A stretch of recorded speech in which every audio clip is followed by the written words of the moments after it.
Alright, so here we go with the Ironman Vorkath kill during the Dragon Slayer 2 quest. I'm gonna go through my inventory. I'm just doing a voiceover of this just so that I can give a little bit more information. Here I'm showing you all my potions and my gear and stuff. You can pause it at the beginning to see that better. Bring one anti-fire potion, the Dragonfire Shield, Ruby Bolt E, Diamond Bolt E, Ranging Potion, 2 Prayer Pots, and 3 anti-poisons. And the biggest issue I was having was the poison the first couple tries because I was just getting hit by the poison magic missile that he does like over and over and over again, and it would completely ruin my run. But this run was really good. It took me 3 tries. This is the third try, the third full attempt. I was able to get him down. Super stressful. This fight was extremely hard. The only reason I think I beat him was because of how much damage I just did in that first phase.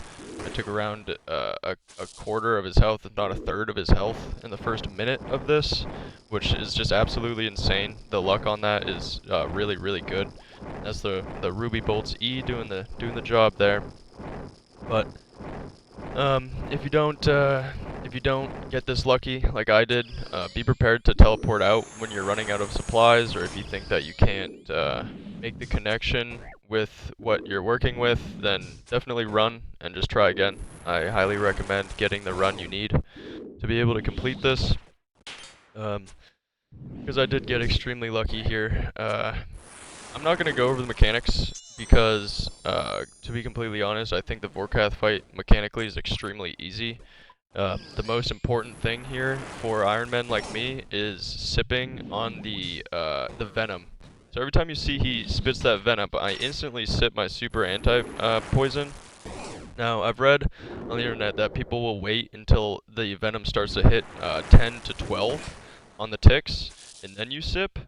But that's a lot of damage for a tiny little amount of food for me, and I'm basically just risking it for the biscuit here and taking a sip of the anti-poison as soon as I get venomed to turn it into the poison.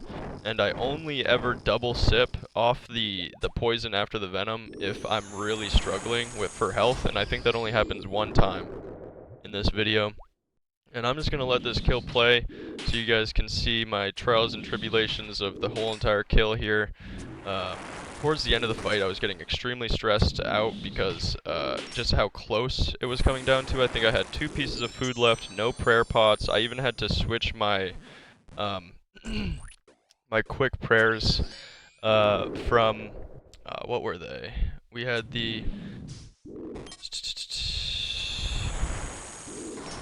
we had magic because we're running mostly Barrow stuff for the main protect, and then I was also running Steel Skin and Eagle Eye. During towards the end of the fight, I had to change my quick prayer during the fight to take off the Steel Skin or whatever it's called for the extra defense because I just I could not run out of prayer points. I needed to conserve as much as possible.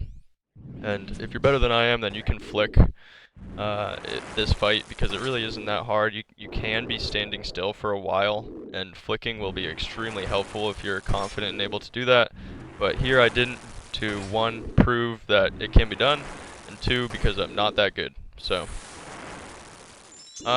yep, without further ado, you guys can just watch the end of the kill here. I switched to my diamond bolts around 30% health. I actually switched to them here and then switch back because my confidence level is extremely low. But after I switch them back the second time, I keep them on, and it gets the job done slowly but surely. And again, I got so lucky from the first or the first minute of this fight, taking out a quarter of his health. It's like that happening is pretty rare. So don't get discouraged. You will be able to do it. I think you might just need the good run for it. And yep, enjoy the fight.